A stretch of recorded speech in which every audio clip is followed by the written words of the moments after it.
उत्तर प्रदेश की सियासत में एक बार फिर बीजेपी और समाजवादी पार्टी के बीच बयानबाजी तेज हो गई है। मुख्यमंत्री योगी के पीडीए को लेकर दिए गए बयान पर अखिलेश यादव ने पलटवार किया है। योगी ने पीडीए में पी का मतलब पाकिस्तान बताया था। इसके जवाब में अखिलेश यादव ने कहा, अगर पी का मतलब पाकिस्तान है तो बीजेपी का मतलब है कि भाग जाओ पाकिस्तान। उन्होंने कहा कि बीजेपी पीडीए से घबराई हुई है, इसलिए उसकी परिभाषा बदलने की कोशिश कर रही है। अखिलेश यादव ने पीडीए का मतलब भी बताया और कहा कि इसका मतलब है कि प्रेम, दया और अपनापन। उन्होंने कहा कि समाजवादी पार्टी ऐसी सरकार बनाने की बात करती है जिसमें लोगों के साथ प्रेम, दया और अपनापन हो। पीडीए को लेकर बीजेपी और सपा के बीच पहले भी लगातार राजनीतिक बयानबाजी होती रही है और अब चुनावी तैयारी के बीच ये मुद्दा फिर से चर्चा में आ गया है। अखिलेश यादव ने इस दौरान सरकार बनने पर प्राइमरी स्कूलों को बेहतर करने की बात भी कही है। उन्होंने कहा कि आज के समय में सच बोलना भी मुश्किल हो गया है और महंगाई ने आम लोगों की परेशानी बढ़ा दी है। पेट्रोल के अंदर एथेनॉल मिलाने पर और चीनी की कीमत को लेकर भी उन्होंने सरकार पर सवाल उठाए हैं और कहा है कि इन फैसलों के पीछे मुनाफे का मुद्दा जुड़ा हुआ है। महंगाई के साथ अखिलेश यादव ने गरीबों की आमदनी को लेकर भी सवाल खड़ा किया है। उन्होंने कहा कि अगर सरकार करीब 15 करोड़ लोगों को गरीब मान रही है और पूछा इन लोगों की प्रति व्यक्ति आय यानी कि एक व्यक्ति की औसत कमाई आखिर कितनी है। उन्होंने ये भी कहा कि समाजवादी पार्टी इसके सहयोगी दल उत्तर प्रदेश की सभी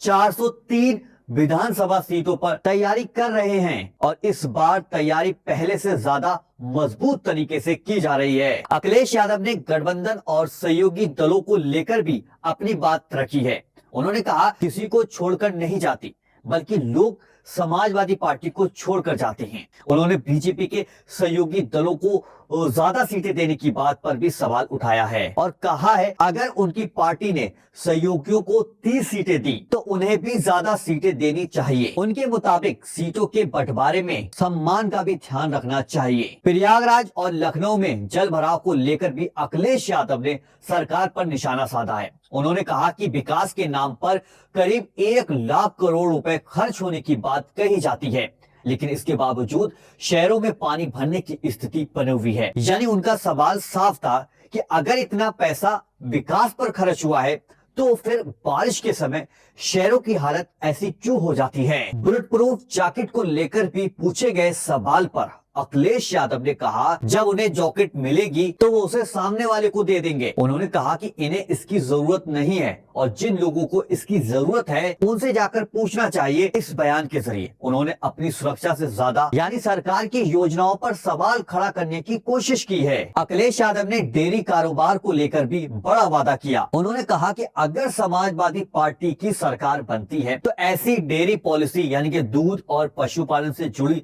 सरकारी योजनाएं लाई जाएंगी जिससे जानवर पालने वाले लोग और डेयरी का कारोबार करने वाले लोगों को फायदा हो। उनका कहना है कि पशुपालन और डेयरी से जुड़े लोगों के लिए ऐसा सिस्टम बनाया जाएगा जिससे उन्हें कारोबार में और ज्यादा फायदा मिल सके। दिव्यांग लोगों को लेकर भी अखिलेश यादव ने बड़ा ऐलान किया है। उन्होंने कहा कि अगर समाजवादी पार्टी की सरकार बनती है तो दिव्यांग लोगों के लिए अलग मैनिफेस्टो यानी चुनावी वादे का दस्तावेज बनाया जाएगा। उन्हें सम्मान देने की बात कही है। इलेक्ट्रॉनिक व्हील चेयर देने का भी वादा किया है। उन्होंने दिव्यांग लोगों पर हुई लाठीचार्ज मुद्दे को उठाते हुए सरकार पर निशाना साधा है। अखिलेश यादव ने समाजवादी पार्टी की ओर से पहले किए गए आर्थिक ऐलान का भी जिक्र किया है कि उन्होंने कहा है कि जब सपा ने 40,000 रुपए देने की घोषणा की तब बीजेपी ने इसे हवाई बात बताया था, लेकिन अब 50,000 रुपए देने की बात कही जा रही है। उन्हें महाराष्ट्र और बिहार योजनाओं से जुड़े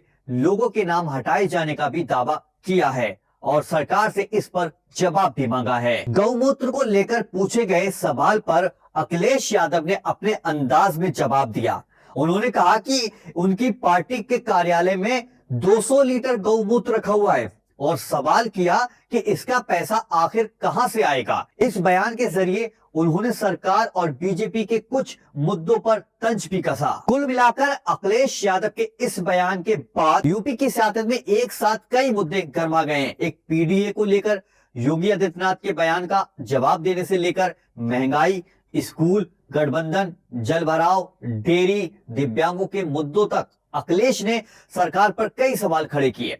अब देखना यह होगा कि बीजेपी इन आरोपों को और बयानों का क्या जवाब देती है और आने वाले चुनाव में पीडीए की ये सियासी लड़ाई वोटरों के बीच कितना असर डालती है। तो अगर आप इसी तरीके की अपडेट लेना चाहते हैं, इसी तरीके की न्यूज देखना चाहते हैं, तो चैनल को सब्सक्राइब करें और अपने करीबी लोगों के साथ इस वीडियो को शेयर कर दीजिएगा और वीडियो को लाइक कर चैनल को सब्सक्राइब जरूर कीजिएगा।